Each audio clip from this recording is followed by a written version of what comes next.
Hi, this is Elizabeth Agee with the Colorado Farm and Food Alliance. We're here today to talk about the cottage law in Colorado, specifically starting a small food-based business out of your home. So first, we're going to talk about the background of the cottage law in Colorado, and we're going to define what that means. So the Cottage Foods Act allows limited types of food products that are non-potentially hazardous, don't require refrigeration for safety, to be sold directly to consumers without licensing or inspection. So this basically means that foods that aren't potentially going to develop botulism or mold really easily or go bad in a non-climate controlled kind of situation. These are the kind of foods, prepared foods, that are being allowed in the Cottage Foods Act. So the Cottage Foods Act is, again, a law, and it is regulated by the Department of Public Health and Environment. And a little bit about the history of the cottage law in Colorado. So prior to 2012, which is when the bill was introduced and passed, Monica Whitman, who is kind of the head baker, owner operator of the bakery at Small Potatoes Farm, did a lot of work with just talking to senators and lobbying, basically laying a lot of the groundwork for the parameters of the Colorado cottage food law, simply by doing it and then talking about what she was doing, and kind of figuring out what that would look like and what that would allow when it did become legislation. So in 2012, Senate Bill 12-048, which is the original Cottage Food Act, was passed. So since then, there have been some amendments passed to include pickles in the original Cottage Food Act. And those pickles have to have a pH of 4.6 or lower. And then there's also amendments around details for egg production and reducing other limitations to allow producers to sell $10,000 per product per year. So we'll talk more about that later. And so these are some of the things that you can sell with cottage food. There's some canned, pickled type things and jams, and breads, baked goods, eggs. So for the Cottage Food Act, there are some foods that do qualify. You can prepare these foods out of your home and sell them directly to the consumer. So that basically means that you have to have them come out to your farm or your home and purchase the goods, or you deliver them, or you have some kind of like market that you sit there and like sell the goods, farmer's market, that kind of thing. So the goods that do qualify, first category is baked goods and confectionaries. So that includes things like candies, breads, cookies, muffins, fruit pies, empanadas, only fruit empanadas, not meat and cheese empanadas, dried mixes for cookies, brownies, cakes, etc. Other canned goods like fruit butter, jams, and jellies, fruits canned in syrup, pickled fruits and vegetables like kimchi, kraut, and pickles with a pH of 4.6 or below, chutneys, pepper jelly, but for some reason, you can only make pepper jelly with commercially processed chilies. Also, you can do alcohol-based extracts and tinctures.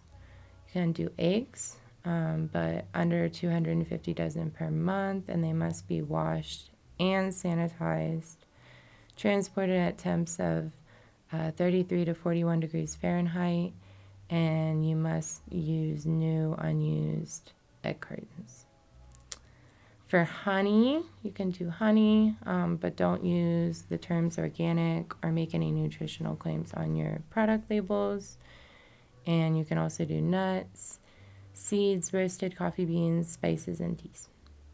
The products that don't qualify are bacons or meats on pastries, condiments, beverages, cut fruit and veggies or juices, pasta, buttercream frosting, flavored oils, ice products, salad dressings, pumpkin butter, dehydrated peppers, pumpkin, sweet potato, custard, or cream pies, charcuterie boards, pipettes of alcohol, jams, jellies, or preserves made with alcohol, meat or cheese empanadas, dairy products, raw seed sprouts, kombucha, pickled eggs, raw doughs, pet food or treats, or CBD oil.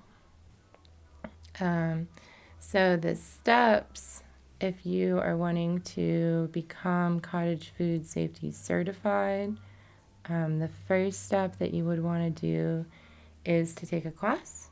And the CSU Extension offers a class online for cottage food safety. You can also take like the Serve Safe Safety, which is a little bit bigger of a operation, I guess you could say, and their certification qualifies in like restaurants and a lot of other kind of applications. It is also more expensive. And so for the second step is you want to make labels and select your packaging for the products that you're going to sell. Then you want to figure out your marketing plan, like where and how much you want to sell. You can sell things online at the farmer's market. You can set up some kind of subscription service like a CSA, something like that. Next step is to determine your production plans, and this is really based on your marketing plan, but how much you need to produce and when, so you're meeting your goals for selling your products. And then you want to put a disclaimer label for products in booth. So there's a specific label that you use for the cottage food certification, just saying that this was processed in your home. And it's really important that you put that on your product. And then also you want to figure out your logo and your branding for how you want to present your product. With cottage food, there are a lot of opportunities around doing a business this way, and there's also some limitations. So you want to consider both of these aspects before, deciding if you want to do cottage food or if you want to go through the process of making a business that is more certified and with products that are prepared in a commercial kitchen. A lot of people start with the cottage food and transition to the other one, but there's a lot of different ways to go about that. But some of the things that you do want to consider is they're in the law. You can sell $10,000 per product per year, and that's gross income, so your profits from that particular product. So that means, Monica at Small Potatoes used the example of when she bakes her bread. If she has a wheat bread and she's getting close to having sold $10,000 worth of that wheat bread in that year, she can make a honey wheat bread and then still be eligible to sell another $10,000 for that product in gross income. And then the other thing you want to consider is that you can only sell your products in state if they're produced through the cottage law kind of criteria. You can't export them or sell them online out of state. And then another opportunity is that you can sell, if you have a farm, you can sell your products on the farm and people can come and buy your products, and that allows for more opportunities for people to buy a diversity of products and come back and buy more and be familiar with your operation in that way. So these are just some contacts for the cottage law in your process to becoming certified. If you have any questions, If there's a product that you're considering that we didn't talk about here, people you can contact with those questions. So first off is the CSU Extension, and they're the one that offers the class and also has a lot of resources around the cottage law. Also on Facebook, there's a lot of groups for the Cottage Foods Act. There's Colorado Cottage Food Facebook group, specifically where you can ask questions specific to Colorado and talk to other people about their experience, and those are really helpful. The Colorado Department of Public Health and Environment is kind of the regulatory body. If you had any questions about a facility or public health stuff, you would want to talk with them. Also, if you are doing pickles or something that falls under the pH requirements that we talked about earlier, you want to talk to the CDPHE, that's the Colorado Department of Public Health and Environment, and they actually offer free pH testing for cottage law products. So that's 5 samples that you can get for free, 5 different products. You can send in and test their pH if you're concerned about that.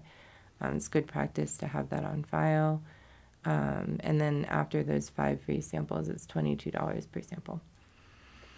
So if you are thinking about steps beyond cottage food, you can do things like get your retail food license, manufactured food license, wholesale registration, and that's going to be through the Colorado Department of Public Health and Environment. And these are some links to some of those resources that we were talking about. There's the Colorado Department of Public Health and Environment, the Colorado Cottage Food Safety class, which I think is $40 online. Then there's the Serve Safe training. You can do both, or you can do either or. And then Adizia, that's Dana's phone number. So she's one of the owner-operators, and that's a commercial kitchen in town of Paonia. And then right here, this is the cottage law disclaimer label that we were talking about earlier. And this is something that must be on every product that you make as a cottage law producer. So you can just copy and paste this onto your label, make sure it's on every product. It says this product was produced in a home kitchen that is not subject to state licensure or inspection, and that may also process common food allergens such as tree nuts, peanuts, eggs, soy, wheat, milk, fish, and crustacean shellfish. This product is not intended for resale. And there's a link there where you can also print labels with that text on it. And we just want to thank some people for all of their help and contribution to the Cottage Law Act in Colorado, and also into the production of this video. So first off, thank you to Monica Wheatonen from Small Potatoes Farm for all your work on the Cottage Act and getting that into legislation with such generous allowances, and just like a really great piece of legislation for the people of Colorado. We want to thank CSU Extension for all of their information and classes and resources. Thank you to David Jacobson for your video production skills and all of your help. Thank you to Colorado Farm and Food Alliance for all of their support in creating these resources, and also to the Just Transition Fund for its support of our Growing Rural Prosperity Project and all of these videos. Thanks so much.